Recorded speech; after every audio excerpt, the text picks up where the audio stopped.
plan is to launch a book tonight. That's right. That's right. Officially. Yes. It's also, I think there's been a little bit of a soft launch prior to this, but what else are we celebrating here tonight? Well, there's actually quite a few different things.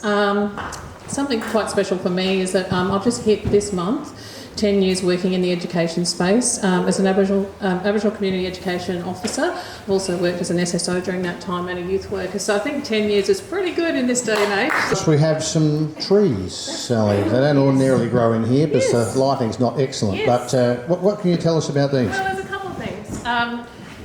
When you leave this evening, you are more than welcome to take a tree or a shrub and plant that in your garden to encourage bees, birds, and also just to create habitat in your own yard.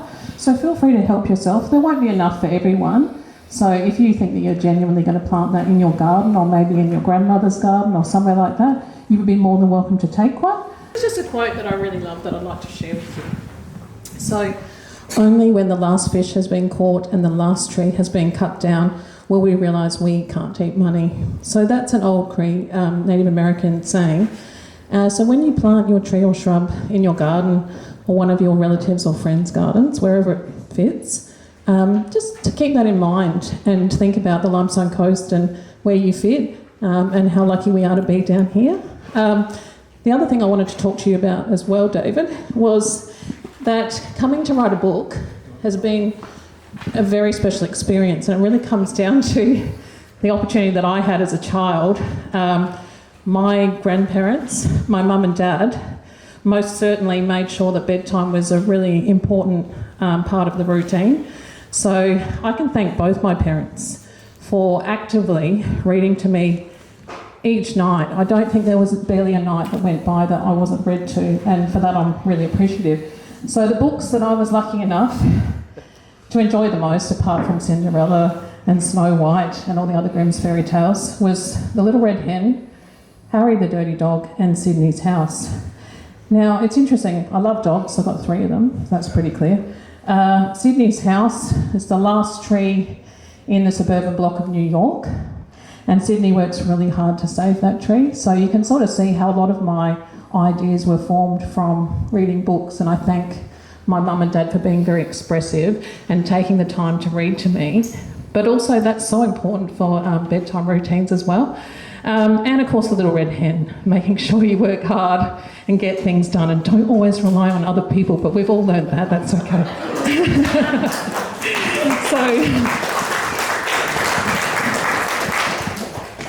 But it is good to rely on some great people that are so reliable like David, so thank you.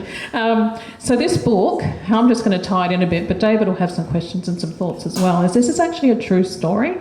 So this is called Collecting Billy Goat Plums, and yeah, you will find and discover the story that's about my late grandmother, who sadly passed away at the start of the week at age 89 in her 90th year.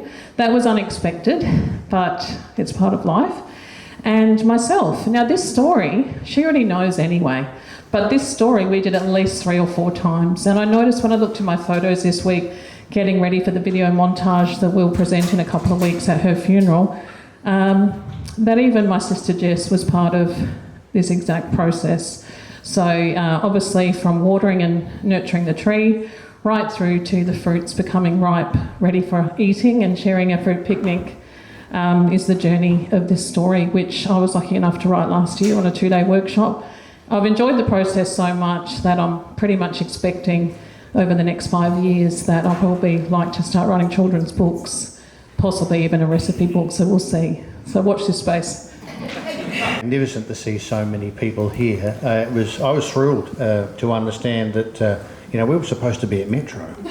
And then we outgrew the space. I mean, that is terrific and a wonderful sign of the respect that the community have for Sally, and I think that's just wonderful. I think when I've read the book, I reflect on 3 themes. Tell me if I've got it wrong. I am a woodwork teacher after all. I think of family, I think of community, and I think of nurturing. And as it turns out, spontaneously mentioned a couple of those just a moment ago. Maybe I'm on track. Oh, who knows? The interesting thing is, it was, I think, 34 years ago I met Sally. I had significantly more hair, and in my first year of teaching, Sally, oh goodness, how old were you then, Sal? 13. 13, and awfully responsible, because it was thrust upon me to drive the bus from Grant High School out to Lindsay Station, and then pick up young people at Pleasant Park, and then go through Malel and get to Grant High School. And that was okay. The picking up in the morning was no dilemma whatsoever, because the kids were standing on the side of the road, normally not hiding. But on the way home, that was a little trickier, because the kids aren't inclined to tell you where to get off or where to stop the bus. And so, fortunately, I had a trooper by the name of Sally, who was pleased to sit at the front of the bus and warn me several hundred metres ahead of time where to stop. And I've never forgotten, it was such a wonderful gesture. And so I appreciate that. Look, beyond that point, of course I ran the Sally at school as a student. Interestingly, I became Sally's employer for a little while too. We spent some fantastic years at the Independent Learning Centre, where Sally was my, I call it an Aboriginal education worker, but you have a different acronym and that's okay. Sure. They both work. Where Sally was supporting some of the young people there, it was terrific. And all through this we've maintained a fabulous friendship, and I was thrilled when she asked me to come up and talk here tonight. So getting back to our themes of family, it's interesting, I've seen Sally honour her family following on, you know, some fabulous work they did in raising her, doing a terrific job over many years, you know, whether it be, you know, mucking out shearing sheds or putting the pumpkins out the front for sale. Such a good thing. I've seen Sally passionately work in the community. I mean, her work in education, if anyone's been impacted by that in any school she's ever worked at, she goes above and beyond. I'm sure she didn't get rewarded for all the hours she's put into those roles. It's incredible. In dentistry, now, Sal, you didn't work normally in a traditional dentist. You were in the hospital for most of your dental time, weren't you? Down here, I've actually done a little bit of all over. Yeah. Which, and it's not for me. But you've smelt things I don't want to, and I say well done to you. Thank you. You know, whether it be the Pleasant Park CWA, of course, or your passionate pleas to save the Nangwarry pool. That's right. Yeah, it's incredible. And beyond that, you know, it's wonderful as a teacher, and I've seen it here tonight with another student of mine. You see the next generation come through. And, you know, no one's swinging punches to take you out as their teacher from some years ago. And you get a chance to see that young person nurturing their children. And I've had the pleasure of teaching your kids, and they're fantastic. And thank you. You should be complimented on how they've turned out. I felt very lucky to have David for round 2. No, and of course, really good. Oh well, I need supportive parents. It's important for my role. So look, this book is important. Let's not play it down. This is not just a children's book. It sends some very clear messages, and I'll go back to my theme. Okay, it is about family. It's about investing time in your family. They're really important. Whether the family above or the family below, they're critical. If you get the chance to spend time with them, please do so. Community. Care for your community. I know there are volunteers in this room, and I appreciate every volunteer who volunteers for anything.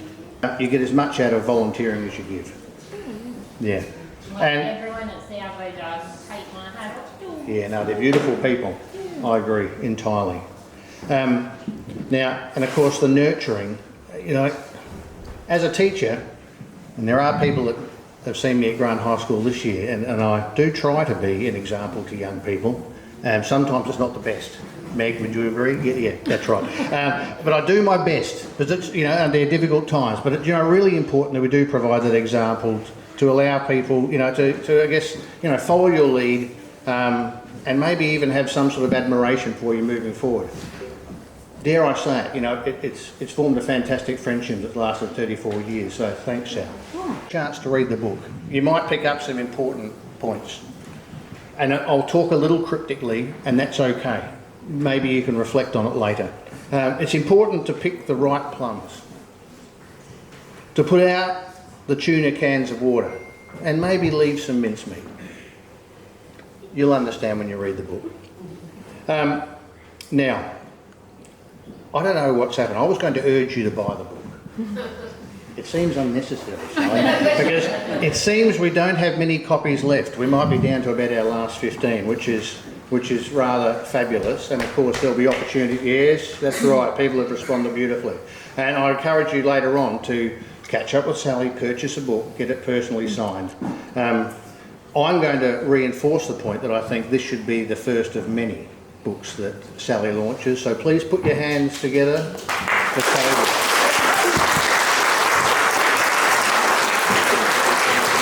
Your lovely speech, David. That was really nice to hear.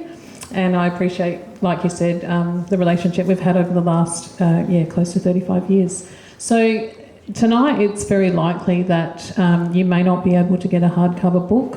You may still be able to get a softcover book.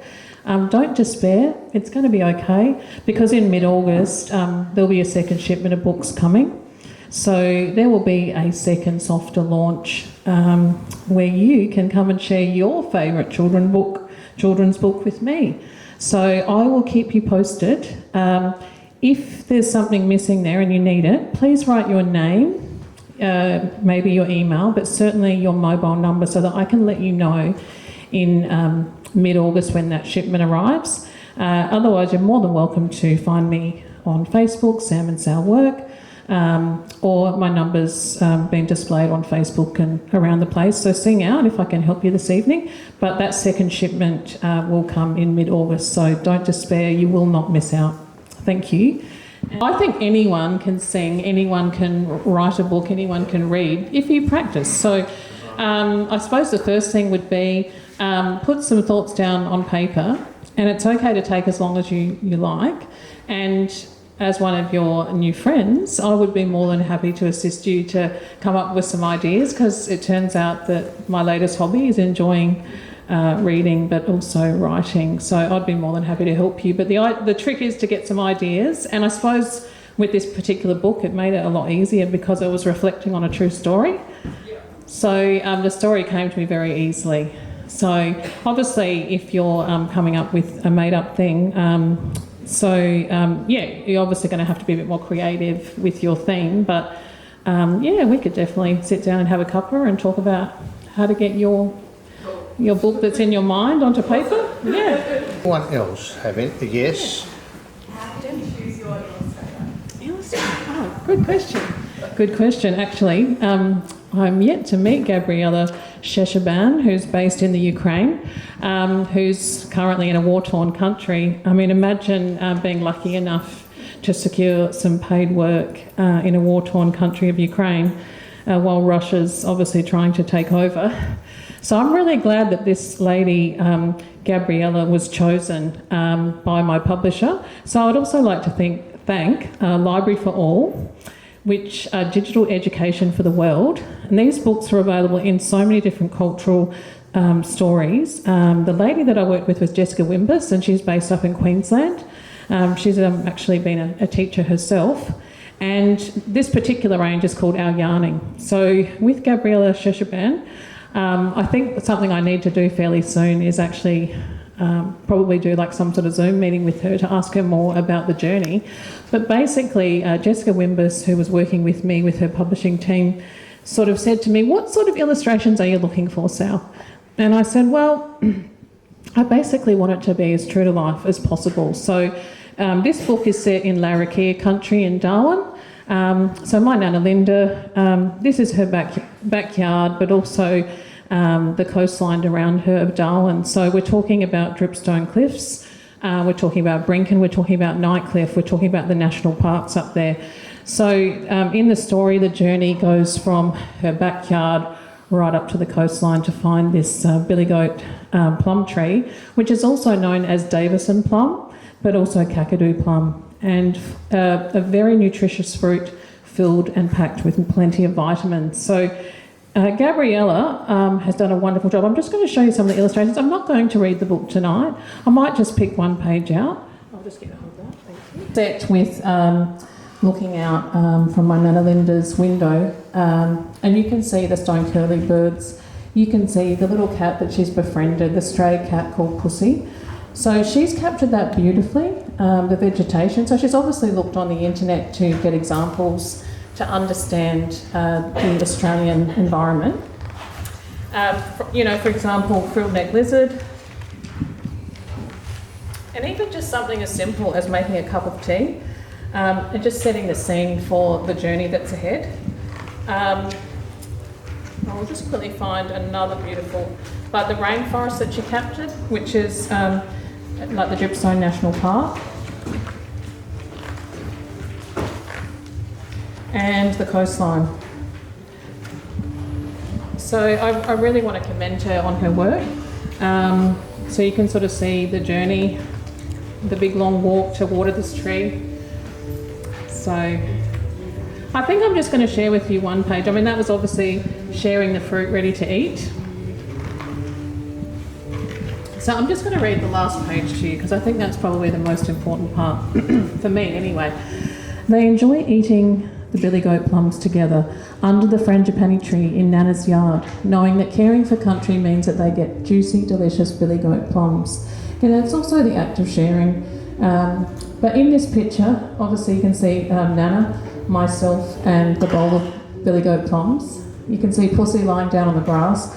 You can see the two stone curlew birds who have been through the journey of seeing their eggs hatch to little stone curlew chicks. And also the two frilled neck lizards that are safely up in the tree away from predators. So it's quite a special moment, and that's a special moment that I really did get to share with her at least 3 times, and was lucky enough to even do it with my sister Jess as well. Something I don't know if I said tonight was just thank you everyone that's been in attendance.